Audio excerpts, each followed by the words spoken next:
La voz de Macondo en este momento está entrevistando al señor Galo Alarcón Contreras. Alarcón Contreras, quien yo pensaba, pues leí su historia, leí sus antecedentes, pero yo preferiría que fuera él quien nos contara cómo que comenzó su vida allá en el Cenú y en toda esa costa de los años 70, sí, 72 en que nació, 72 años tiene, y nos gustaría que nos contara ese panorama hasta la llegada de la Universidad Nacional, después todos sus títulos, la poesía, sí, y finalmente le hago unas dos o tres preguntitas. Ok, gracias maestro, muy amable.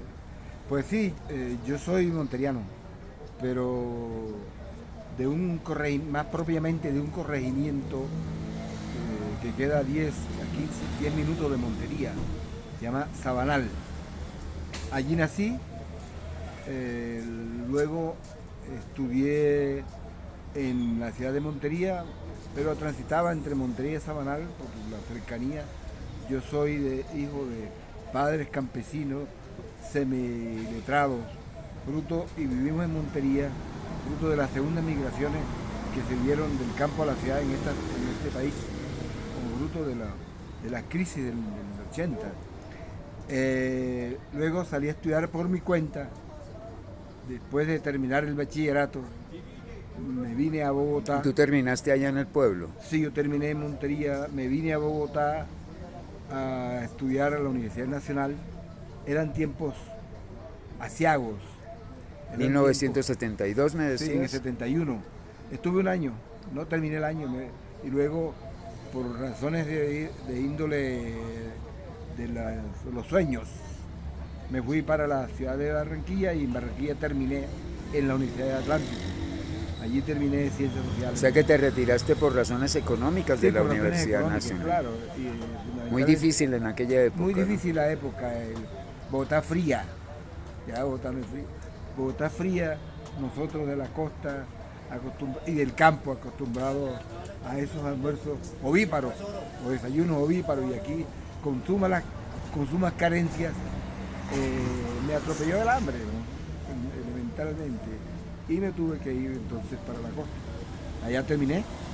Luego de terminar en la universidad me regreso a mi pueblo y me vinculo a la Universidad de Córdoba como docente hasta el presente. Y me regresé de la misma manera a vivir al pueblo. Viví 8 años en Montería y luego me fui para mi pueblo natal y vivo allá con mi familia. Y dictas clases allá Yo y sí soy profesor de la Facultad de Educación en el área de Sociología de la Educación. Estoy adscrito al Departamento de Psicopedagogía. Ahí en esta universidad he hecho una carrera docente, y logré ser decano de la Facultad de Educación. Hace 3 años fui decano de esta facultad. o sea que Y, usted en ese año que estuvo en la Universidad Nacional cogió bastante influencia de la nueva facultad de Sociología, de la sí, primera claro. facultad de Sociología Ese, de América. como no, usted sabe que en esos años había una efervescencia juvenil de la cual somos hijos, esta generación que hoy estamos arañando unas situaciones de relativo poder en este país y de concreción de los sueños para el beneficio de los sectores más desprotegidos. Eh, pero yo venía ya con una inclinación, porque yo estudié en un colegio en Montería, en donde este colegio era el prototipo de este tipo de luchas estudiantiles, el Colegio Nacional José María Córdoba. De allí pasé entonces a estudiar acá, y de Bogotá me fui para Barranquilla. Y en Barranquilla fuiste ya a un nivel superior, académico y todo eso, Sí, ¿no? claro, en Barranquilla hice la licenciatura en Ciencias Sociales y Económicas, y vinculado a la defensa de los intereses de los estudiantes, logré ser representante del Consejo Académico, al Consejo Académico de la Facultad de Educación y al Consejo Superior de esta universidad. Eso es un asunto muy importante que yo quería tocar. ¿Por qué desaparecieron los consejos académicos y los consejos estudiantiles, que eran los que decidían la educación y el comportamiento académico de los colombianos, Sí, junto con los ministros de educación, claro está? todo el movimiento estudiantil llegó a un momento de colapso, porque es que en las políticas oficiales acorralaron al movimiento estudiantil y la gente tuvo que pues emigrar para diferentes actividades. Entonces los consejos estudiantiles desaparecieron fundamentalmente por el cerco que se le hizo desde el establecimiento. Esa es la razón, creo yo, la razón de orden más fuerte.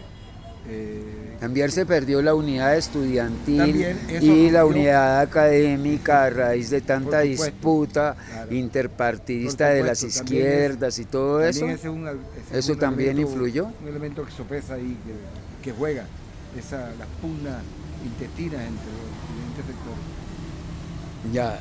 ¿Y cuándo les interesó a usted por la poesía? Bueno, Cuénteme. de estudiante en la universidad, yo estoy influenciado por un poeta que logró ser Nobel, por Pablo Neruda. Bueno, por dos razones. Una, por la razón de tipo ideopolítico, y dos, por la razón literaria. Y en la universidad yo me movía en un círculo de amigos, profesores amigos, que incursionaban de la misma manera que tenían su inclinación literaria. Y ahí conocí la poesía y ahí hice los primeros pininos en la poesía. Luego, cuando ya en mi desarrollo de la vida profesional me encuentro con grupos literarios en la ciudad de Montería que son a la vez amigos, y entonces participo en las tertulias, pero como aficionado, y allí va cimentándose mucho más la inclinación literaria.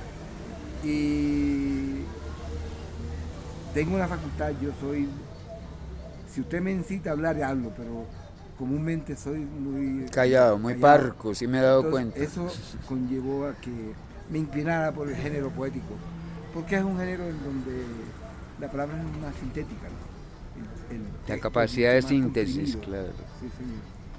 Y entonces allí ya organizativamente yo participé en grupos literarios. De hecho,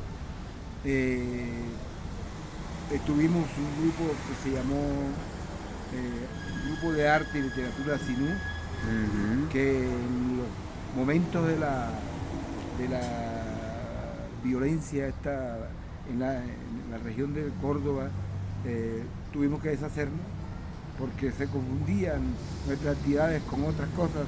Entonces, para preservar la vida tuvimos que deshacer el grupo. Luego se constituyó otro grupo y hoy hago parte de todos estos compañeros que hemos transitado en la literatura en el departamento, de un grupo que se llama La Tertulia del Bocachico Letrado. Ah, eso me gustó muchísimo. Entonces ese es el origen del Bocachico Sí, Letrado. Bocachico Letrado es un grupo que viene de otros grupos que hoy se consolida como una tertulia ya con compañeros ya narradores, poetas, ya de cierta, ¿cómo se llama? Digamos, cierto talante ya en la literatura.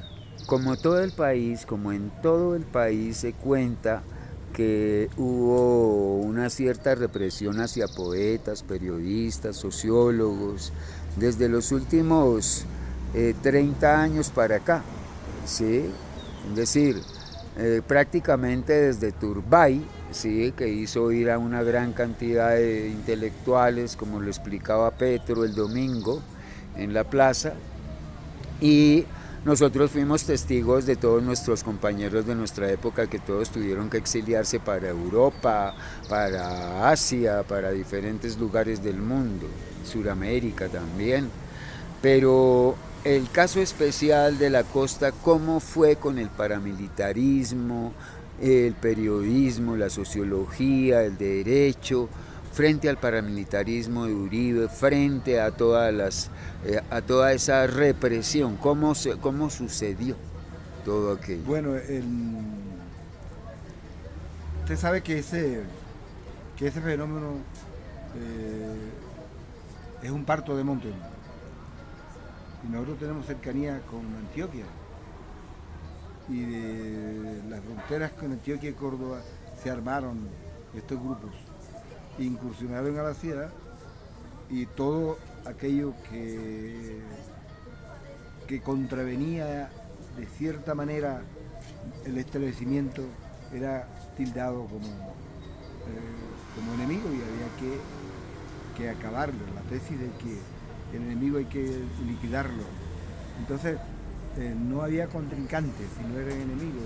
Entonces hay que acabar con el enemigo. Y ahí en esa vía se involucraron a todos, ¿no? A todos esos grupos que usted dice, periodistas, escritores, pensadores, todas las personas que estuvieron en contra de estudiantes, muchos estudiantes. Estudiantes. Es que el asesinato de estudiantes y docentes fue muy agudo en Córdoba, Atlántico, Bolívar. Sí, se tomaron todas las universidades de la costa. Sí. Hicieron lo que llaman ellos entre comillas, un proceso de limpieza. Entonces, para tomarse las universidades tenían que hacer eso. Y hicieron masacres en todas las universidades, en todas las de la costa. Bueno. Y la de Córdoba fue duro, porque hasta tuvimos un paramilitar puesto por Mancuso, el cual Mancuso lo reconoció, ¿no? Puesto como rector de la universidad. Bueno, entonces estos son tus dos primeros libros, ¿no? Sí, estos no son mis primeros, son mis dos últimos libros. Los últimos tampoco, ¿no? Los más recientes. Los más recientes, porque, tienes toda la razón. Porque el último hay 5 libros. Bueno, entonces. Y no sé cuál será el último. Pero tú tienes 2 sin editar. Sí, ahí sí. Tienes un proyecto, por ahí estuve averiguando, claro. Y tú tienes 2 libritos sin editar. ¿Nos podrías adelantar algo de esos 2 libritos? Bueno, o háblenos de los 4. Este libro es un poemario de amor. Este es un tema que es un tema recurrente en la poesía, ¿no? Yo lo venía trabajando con mucho tacto, lo tenía como que ahí guardado, no me arriesgaba, pero ya tomé la decisión y espero que tenga aceptación. Es la visión del tema del amor, pero vista la dignificación de la mujer, pero al lado del hombre. No el idilio por el idilio, sino esa condición humana. Ese amor terrenal. Sí, señor, atravesado por el amor. Pero anclado, con anclajes en el sinú, pero vinculado a la visión poética universal. Eso es este texto. Y este otro texto, que se llama Símbolo del azar de este tiempo, es un texto sobre este periodo que estábamos hablando ahorita, doloroso de la historia de Colombia. Es un texto que tiene que ver con la paz. Reflexiones, sí, reflexiones poéticas. Violencia, pero trabajado con manos de seda, con mucha delicadeza. Mucho tacto. Pero como una herramienta de manifestación de la ira contenida, pero en el sustrato de la risa. Sí, una ironía profunda tienes no en tus poemas. Tienes una ironía profunda en tus poemas. Yo digo con rabia, pero de la buena, pero con risa, sostenida en la risa, porque la risa nos mantiene sin ser derrotados. Claro. Bueno, ¿y los otros 2 textos? Bueno, y los textos anteriores. No, los que tienes sin publicar. Sí, hay un texto que ¿Y para cuándo va a ser la sorpresa? Ya está en proceso de edición un libro que yo le tengo mucho cariño, es un texto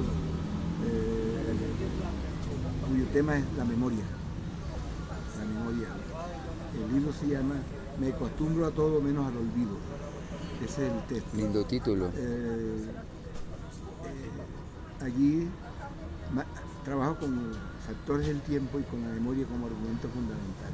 Está en proceso de edición. Calculo que en este fin de año debe estar ya en circulación. Bueno, tú que estás ahora como profesor, como docente, yo quisiera que le explicaras en este par de minutos que nos quedan de la entrevista, sí, a los estudiantes el por qué la educación debe ser gratuita, obligatoria, universal y de alta calidad, y por qué se tienen que formar nuevamente con mucha solidez los consejos académicos y universitarios y estudiantiles también a todos los niveles, como también estudiantiles académicos a todos los niveles, no solamente los universitarios. Disculpe. Bueno,